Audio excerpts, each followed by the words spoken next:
Hi friends, ఈరోజు pre wedding show మూవీని explain చేసుకోవచ్చు. ఎవరైతే మన ఛానల్ ఫస్ట్ టైం చూస్తున్నారో సబ్స్క్రైబ్ అవ్వండి. ఇక మూవీ స్టార్ట్ అవ్వడమే హీరో పేరు రమేష్.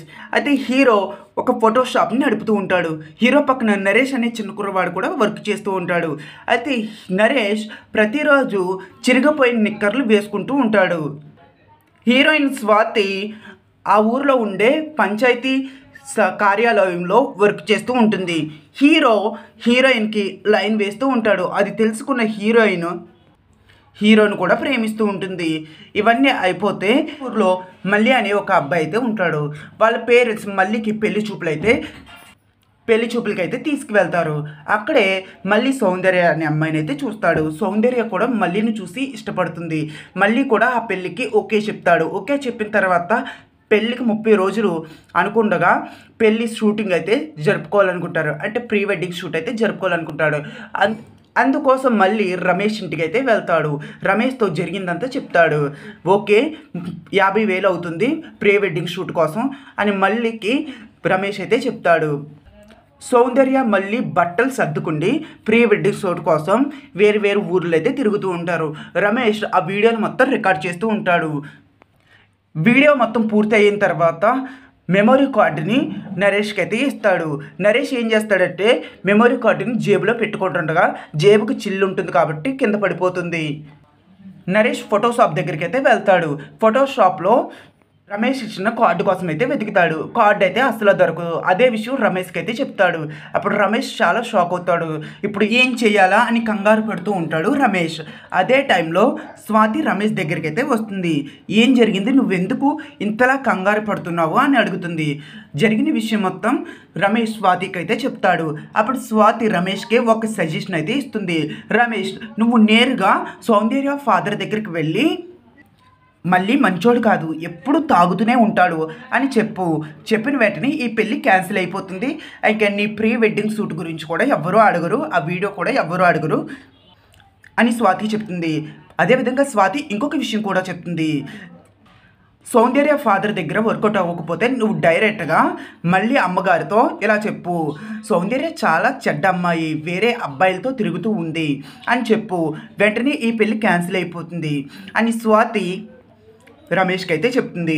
స్వాతి చెప్పినట్లుగా రమేష్ మళ్ళీ వాళ్ళ అమ్మ దగ్గరికి వెళ్ళి సౌందర్య మంచి అమ్మాయి కాదు, చాలా దుర్మార్గురాలు, వేరే వాళ్ళతో తిరుగుతుందంట, వంట అస్సలు బాగా చెయ్యదంట అని అబద్ధం అయితే చెప్తాడు రమేష్ మళ్ళీ వాళ్ళ అమ్మకి. ఏం పర్లేదు బాబు, ఇంటికి వచ్చిన తర్వాత వంట నేర్చుకుంటుంది, ఎలాంటి అబ్బాయిలతోనూ తిరగదు, ఎందుకంటే ఇంట్లోనే ఉంటుంది కాబట్టి పర్లేదు, సౌందర్య మాకు చాలా బాగా నచ్చింది అని మళ్ళీ అమ్మ రమేష్కి అయితే చెప్తుంది. ఆ తర్వాత ప్లాన్ విఫలం అవ్వడంతో రమేష్ సౌందర్య తండ్రి దగ్గరికి అయితే వెళ్తాడు. సౌందర్య తండ్రితో ఇలా చెప్తాడు, ఆ మళ్ళీ రోజు తాగుబోతంట, వేరే అమ్మాయిలతో తిరుగుతాడంట, అస్సలు మంచోడు కాదు, మళ్ళీకి మీ కూతుర్నిచ్చి ఎందుకు చంపేయడం, ఒకసారి ఆలోచించుకోండి అని సౌందర్య తండ్రికి రమేష్ అయితే చెప్తాడు.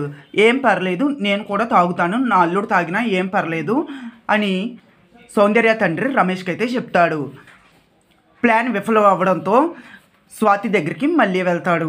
అప్పుడు రమేష్ స్వాతికి ఇలా చెప్తాడు, స్వాతి, నా కోసం ఒక హెల్ప్ చేయి, నువ్వు మళ్ళీని ప్రేమించాలి, మళ్ళీని ప్రేమిస్తే ఈ పెళ్ళి క్యాన్సిల్ అవుతుంది, ఖచ్చితంగా నువ్వు మళ్ళీని ప్రేమించు అని రమేష్ స్వాతికి అయితే చెప్తాడు. ఆ తర్వాత వాళ్ళు అనుకున్నట్టు ప్లాన్ ప్రకారం స్వాతి మళ్ళీతో మాట్లాడడం కోసం ట్రై చేస్తూ ఉంటుంది.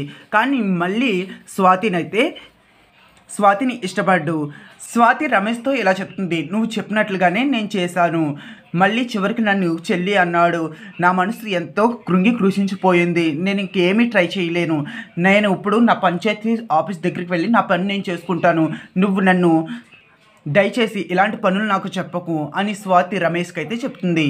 ఆ తర్వాత ప్లాన్ విఫలం అవ్వడంతో రమేష్ సౌందర్య దగ్గరికి వెళ్ళి లవ్ గురించి చెప్పాలనుకుంటాడు. చివరికి సౌందర్య రమేష్తో ఇలా అంటుంది, అన్నయ్య ఎలా ఉన్నావు, బాగున్నావా, మా ప్రీ వెడ్డింగ్ షూట్ ఫోటోలు ఎక్కడన్నా ఉన్నాయా, ఒక్క ఫోటో పంపించండియ్యా అని అంటుంది. దీంతో రమేష్ కూడా కృషించిపోతాడు. ఇంక ఏం చెయ్యలేను అని అనుకుంటాడు. తన 10 సార్లు మళ్ళీ కాల్ చేస్తూ ఉంటాడు.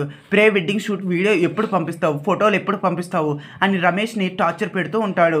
రమేష్కి ఏం చెయ్యాలో తోచదు. సడన్గా ఒకరోజు రమేష్ తన షాప్ని ఓపెన్ చేస్తాడు. అప్పుడే మళ్ళీ తన షాప్ దగ్గరికి వచ్చి, నా పెళ్ళి ఆగిపోయింది, ప్రీ వెడ్డింగ్ షూట్ కోసం నీకు 15,000 ఇవ్వాలి కదా, ఇదిగో 15,000 తీసుకో అని అంటాడు. ఏం జరిగిందన్నా, ఎలా పెళ్ళి క్యాన్సిల్ అయిపోయిందన్నా అని రమేష్ మళ్ళీని అడుగుతాడు. ఒకరోజు మా నాన్న సౌందర్య నాన్న కొల్లు కొట్టు దగ్గరికి వెళ్ళి కొల్లు తాగుతుండగా వాళ్ళిద్దరికీ గొడవలు వచ్చాయి. గొడవల కారణంగా నా పెళ్ళి ఆగిపోయింది అని మళ్ళీ రమేష్కి అయితే చెప్తాడు. అప్పుడు రమేష్ ఆలోచిస్తాడు. మళ్ళీ పెళ్ళి ఆగిపోవడం రమేష్కి చాలా బాధాకరంగా అనిపిస్తుంది. నిజం చెప్పేవాళ్ళు అనుకుంటాడు. దీంతో మూవీ అనేది ఇంటర్వెల్.